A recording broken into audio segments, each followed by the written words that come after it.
The first few films on this channel that I analyzed have been more or less heady films.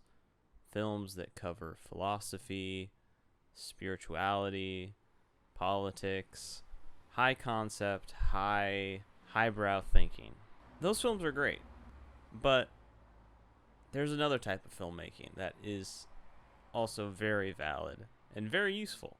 It's what helped me develop a love of film.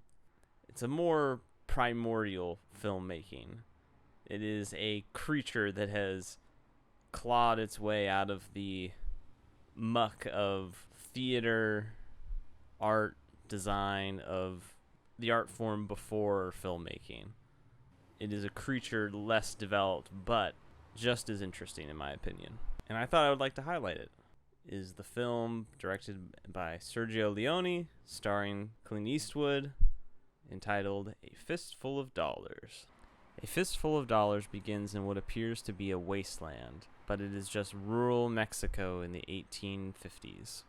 A man with no name, or as others call him Joe, witnesses a boy trying to sneak into the neighbor's house to try and see his mother.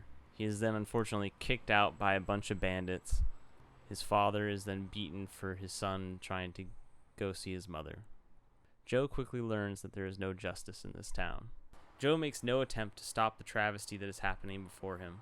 He doesn't fully understand the situation and doesn't make himself a target to the bandits. He looks away when the bandit looks at him. And as we learn throughout this movie, the eyes are the most important thing in this story. What you glean from looking at someone, what you've seen, what you haven't seen, and your perception of these things. When Marisol first looks upon Joe, she sees a grizzled outlaw, which he once was, and scowls at him and turns away. As Joe ventures further into the town, he learns the town is run by two gangs of outlaws. To one end is the Baxters, and on the other side are the Rojas. So Joe decides to win favor with one of them over the other. And because he is told by the shopkeeper that the Rojas are stronger than the Baxters, he decides to make friends with the Rojases first and get a little payback for what the Baxters did to him on his way into town. And in doing so, he displays his prowess as a gunslinger, killing 4 men in the span of a couple seconds.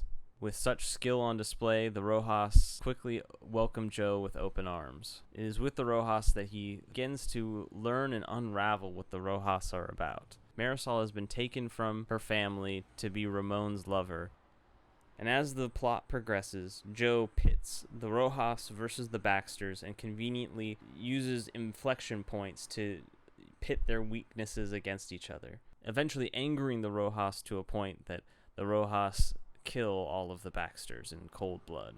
And the film climaxes with Joe's confrontation with the Rojas, and by using what he has learned to defend himself against Ramon and his skillful use of the rifle to get himself close enough so that his gunslinger skills can take out the Rojas and finally clear the town. And not even taking a reward for his deeds, Joe wanders off into the sunset again as the man with no name.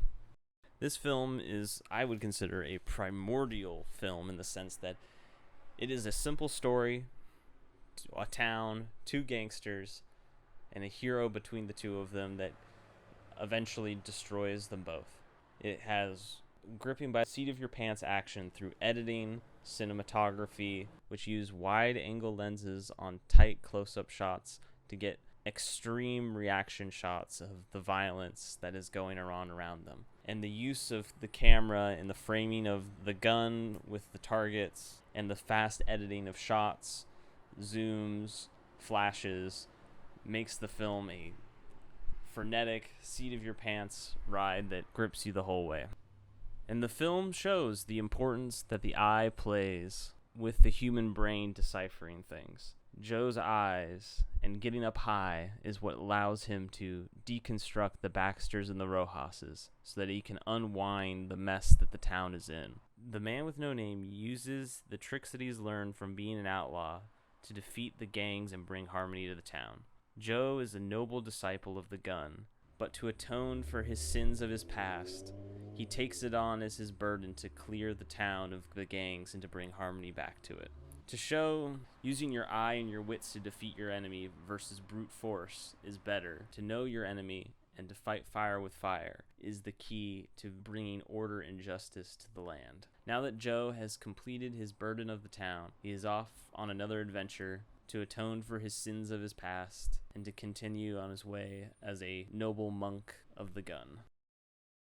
And this film shows that not every film needs to have an exceedingly deep message, a message of some sort of specific issues in society that need to specifically be solved, or that there are philosophical concepts that need to be understood. Filmmaking can also just be pure enjoyment, fun, but with a wholesome message that anyone can get behind. Thanks for listening to my analysis of A Fistful of Dollars, directed by Sergio Leone. If you enjoyed this analysis, please like and subscribe. I'll make some more videos in the future. Thanks.